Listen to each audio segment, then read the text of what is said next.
Hallelujah. स्वर्ग और पृथ्वी को बनाने वाले परमेश्वर को हम धन्यवाद देते हैं, उसकी ही स्तुति और प्रशंसा करते हैं, क्योंकि परमेश्वर ने अभी तक हमें संभाला है और उसके अनुग्रह के ही कारण आज हम जीवित है, सुरक्षित है। इसलिए हम प्रभु के नाम को कोटि कोटि धन्यवाद करते हैं। मैं आशा रखता हूँ कि आप जहाँ कहीं पर भी होंगे सुरक्षित होंगे, क्योंकि परमेश्वर ने हमें सुरक्षित रखा है। वो ही हमारी केयर करते हैं। इसलिए हम फिर से एक बार परमेश्वर के नाम को धन्यवाद देते हैं। मेरी ये प्रार्थना है, प्रभु आज के वचन के द्वारा हम सब से कुछ बात करें, आज के वचन के द्वारा हम सबको कुछ सिखाए और उससे भी बढ़कर इस वचन के द्वारा प्रभु हमें वचन के अधीन रहना सिखाए, वचन के अनुसार चलना सिखाए। ये मेरी प्रार्थना है। प्रभु आज के वचन के द्वारा आप सभी को आशीष दे। आमीन। जैसे कि आपने टाइटल में पढ़ा होगा, आज हम देखने वाले हैं नबी मिकायाह के बारे में। कौन थे नबी मिकायाह और उनसे हमें क्या सीख मिलती है? क्यों हमें बाइबल उसके बारे में कुछ सिखाती है, कुछ बताती है? और आज के प्रचारकों को, आज के विश्वासियों को उनसे क्या चेतावनी मिलती है? पवित्र आत्मा हमारी मदद करे कि हम उस बात को समझने पाए। आमीन। नबी मिकायाह के बारे में कुछ देखें उससे पहले मैं आपको थोड़ा ब्रीफ कर दूं। यहाँ पर दो राजा थे, एक है यहोशापात और दूसरा है आहाब, जिन दोनों ने एक निर्णय लिया कि आए हम गिलियाद के रामोत पर चढ़ाई करके उसके ऊपर विजय प्राप्त करें।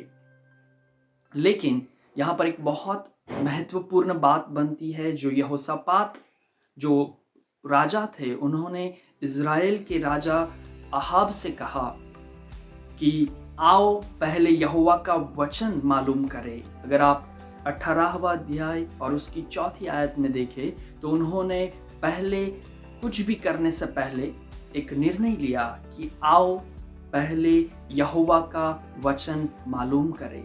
परमेश्वर की क्या योजना है, परमेश्वर की क्या इच्छा है, वो पहले हम ढूंढते हैं, उसके बाद हम आगे बढ़ते हैं। और यहाँ पर उसी के लिए उन्होंने एक निर्णय किया कि हम 400 जो प्रॉफिट्स है, 400 नबी है, उन लोगों को इकट्ठा करते हैं और सुनते हैं परमेश्वर हमसे क्या कहना चाहता है। क्या हमें युद्ध करना चाहिए या नहीं? क्या हम उसके ऊपर विजय प्राप्त करेंगे या नहीं?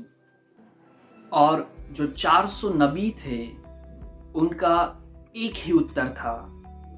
आप मेरे साथ देख सकते हैं उसकी 5वीं आयत में, क्या हम गिलाद के रामोत पर युद्ध करने को चढ़ाई करें अथवा मैं रुका रहूं?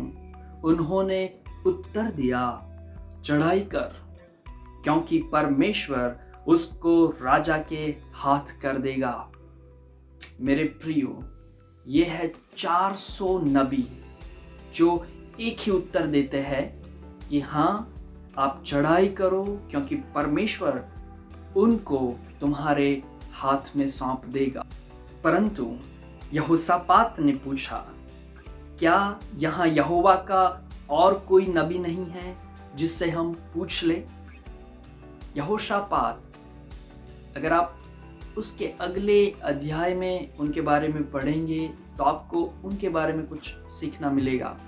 लेकिन आज हम वहाँ उस सब्जेक्ट पर ना जाकर हम ये बात को सीखना चाहते हैं कि भले ही 400 प्रॉफिट्स, 400 नबी ने तो बता दिया है कि हाँ तुम जाओ चढ़ाई करो और विजय प्राप्त करो, लेकिन फिर भी यहोशापात को एक कन्फर्मेशन चाहिए परमेश्वर की ओर से, और उनके हृदय में अभी वो शांति प्राप्त नहीं हुई कि ये आवाज़ परमेश्वर की ओर से है। भले ही वो 400 नबियों ने एक ही उत्तर क्यों ना दिया, और उसी की वजह से उन्होंने आहाब से बोला कि एक और कोई नबी है जिसकी हम सलाह पूछे, जिसके थ्रू परमेश्वर हमसे कुछ बात करे। और इज़राइल के राजा आहाब ने यहोशापात से कहा, अगर आप 7वीं आयत से आगे पढ़े तो ऐसा लिखा है, हाँ, एक पुरुष और है जिसके द्वारा हम यहोवा से पूछ सकते हैं, परंतु मैं उससे घृणा करता हूँ, क्योंकि वह मेरे विषय कभी कल्याण की नहीं, सदा हानि ही की नबूवत करता है। मेरे प्रियो, आहाब जो राजा थे वो इस नबी को प्यार नहीं करते थे, क्योंकि वो नबी हमेशा सदा वचन कहता है, सदा हानि ही की नबूवत उनके लिए करते थे। आज मेरे और आपके मन में ऐसा प्रश्न उठना चाहिए कि फिर भी हम क्यों मिकायाह के बारे में कुछ सीखना चाहते हैं, जो हानि ही की नबूवत करते थे, जो कुछ अच्छी नबूवत नहीं करते थे, जो हमारे कल्याण की हो, हमारे जीवन के लिए अच्छी बात हो, ऐसी नबूवत ना करने वाले नबी मिकायाह के बारे में क्यों आज हम सीखना चाहते हैं? क्योंकि बाइबल उनके बारे में कुछ महत्वपूर्ण बात बताता है। दूसरा इतिहास उसका 18वां अध्याय और उसकी 12वीं आयत से अगर हम पढ़े तो वचन हमें इस रीति से बताता है, जो दूत मिकायाह को बुलाने गया था उसने उससे कहा, एक व्यक्ति, एक मैसेंजर, एक दूत को भेजा गया है कि वो यिम्ला के पुत्र मिकायाह को बुला कर लाए। उसका काम था कि जो नबी, परमेश्वर के नबी मिकायाह थे, उनको बुलाकर राजा के पास लाना था। लेकिन अगर आप देखें तो उन्होंने एडवाइस क्या दी परमेश्वर के नबी को, वो हम देख सकते हैं।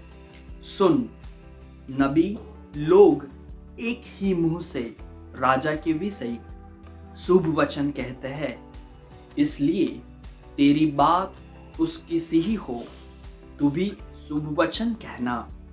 मेरे प्रियो, एक सामान्य व्यक्ति जिसको सिर्फ एक काम सौंपा गया है, जाकर मिकायाह को हमारे पास लिया, वो ही व्यक्ति मिकायाह को एडवाइस देने लगता है, सिखाने लगता है कि 400 जो नबी है वो सब राजा की फेवर में बात कर रहे हैं, राजा के विषय शुभ बात बता रहे हैं, और मैं इसलिए तुम्हें भी कहता हूँ, तुम भी शुभ बात ही बोलना।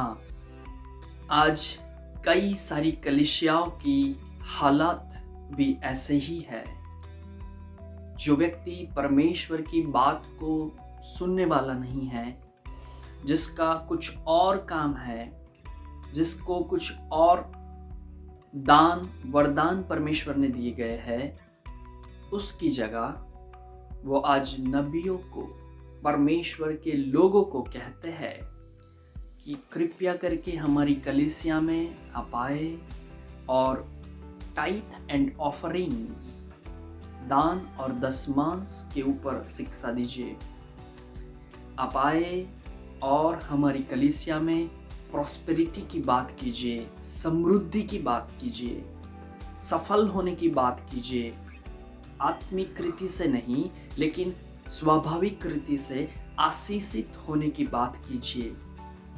वैसी ही बात ये दूत जिसको मिकायाह को बुलाने के लिए भेजा गया था, वह करते हुए नजर आता है। लेकिन मेरे प्रियो, मैं प्रभु की स्तुति और प्रशंसा करता हूँ मिकायाह जैसे प्रभु के नबी के लिए, जिन्होंने एक स्टैंड लिया। और आप 13वीं आयत में अगर देखें तो उनके बारे में ऐसा लिखा है, मिकायाह ने कहा, यहोवा के जीवन की शपथ, जो कुछ मेरा परमेश्वर कहे वही मैं भी कहूँगा। Praise the Lord. कुछ और बात नहीं, कुछ मेरी बनाई हुई बात नहीं, कुछ तूने जो बताई और लोगों को अच्छी लगे वैसी बात नहीं, लेकिन मेरा परमेश्वर जो मुझे कहे वो ही बात मैं कहूँगा।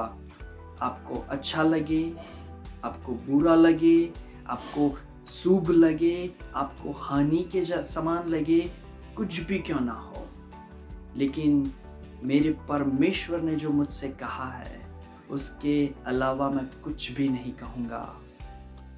आज मेरी ये प्रार्थना है, पवित्र आत्मा हम सब की सहायता करे, हम सबको मदद करे कि हम भी परमेश्वर के नबी मिकायाह के समान बने, जिन्होंने कहा जो कुछ मेरा परमेश्वर कहे वही मैं भी कहूँगा। जो कुछ मेरा परमेश्वर कहे वही मैं भी करूँगा। पवित्र आत्मा हमें वो अलौकिक सामर्थ्य दे कि हम उसकी आवाज़ को सुनकर वैसा ही करने पाए जैसा पवित्र आत्मा चाहते हैं। चाहे वो करना हमें कठिन क्यों ना लगे, चाहे वो करना हमें असंभव क्यों ना लगे, चाहे उस रीति से चलना, चाहे उस रीति से किसी को बताना हमें कठिन क्यों ना लगे, लेकिन पवित्र आत्मा हमें वो बल दे कि हम उस ही रीति के अनुसार ये बात करने पाए, उस ही रीति के अनुसार उस बात को बताने पाए। आमीन। प्रभु आप सबको आशीष दे।